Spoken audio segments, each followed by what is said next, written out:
Hey everyone, welcome back or welcome to the channel if this is your first time here. Today I've been discussing the post-credits or secret ending scene in Tears of the Kingdom, so obviously spoilers ahead. I don't think I had to say that, but just in case, I will. But hope you enjoy, so let's jump right into it, shall we? So the post-credit scene is rather short as you'd expect, but is a good way to end the game's story. Basically what happens is our team of heroes return to the Great Sky Island. Well, I suppose I can't say they all return, seeing as only 3 of them have been there before, aka Link, Zelda and Minoru. Then we see Minoru leaves her mech body behind, which we later see she left it on the Great Sky Island at the Temple of Time. Pyrrha also says that she is surprised that the island can remain afloat in the sky with how heavy they must be, and she mentions how she thought she was finally getting to understand the Zonai.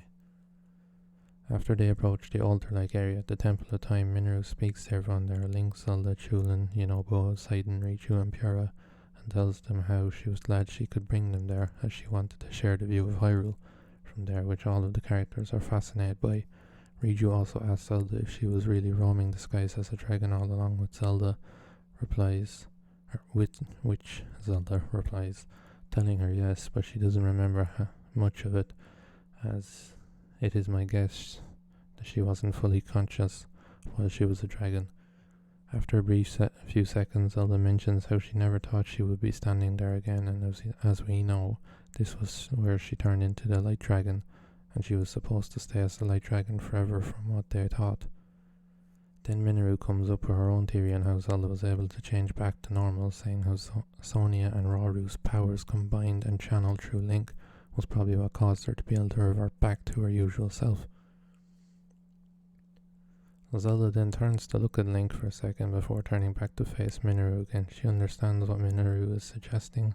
After this, Minoru's spirit starts to fade as her role is now complete, which was to help Link defeat Demon King. Zelda then starts to get upset because of this, and Minoru tries to comfort her by telling her that it's okay and she's overcame the burden of her, Minoru's, era, and that she has proven that she no longer is needed, that her role was fulfilled. Then Minoru says she knows she will be able to join Roru and Sonia after her spirit fades, and that she knows Hyrule is in safe hands.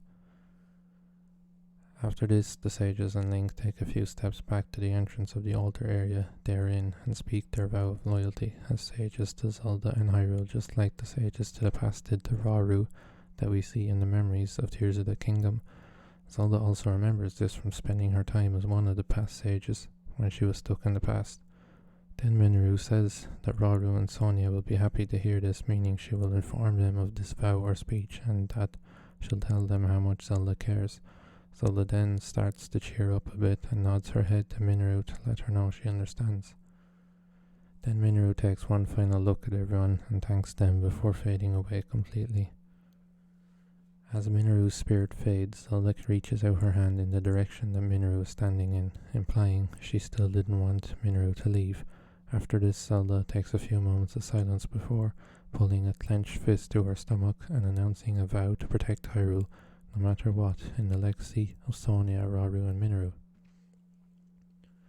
When she finishes her speech, she walks to the edge of the platform she is standing on and looks down at Hyrule below. Then she turns around and she asks the sages and Link to stand alongside her. As this happens, the camera starts to pan out, giving us a nice sweeping view of Hyrule from up high before fading to black. This ending doesn't really give anything that hints at more games in this timeline, but one is free to come up with their own theories with an ending like this. For example, I can imagine that there might be more games in the timeline due to the fact that the sages swear to continue their role to protect Hyrule for the rest of their time. Anyways, I hope that makes some sense. If you're still confused, drop me a comment down below and I'll try to explain a bit better. But for now, this is GB signing out. Peace.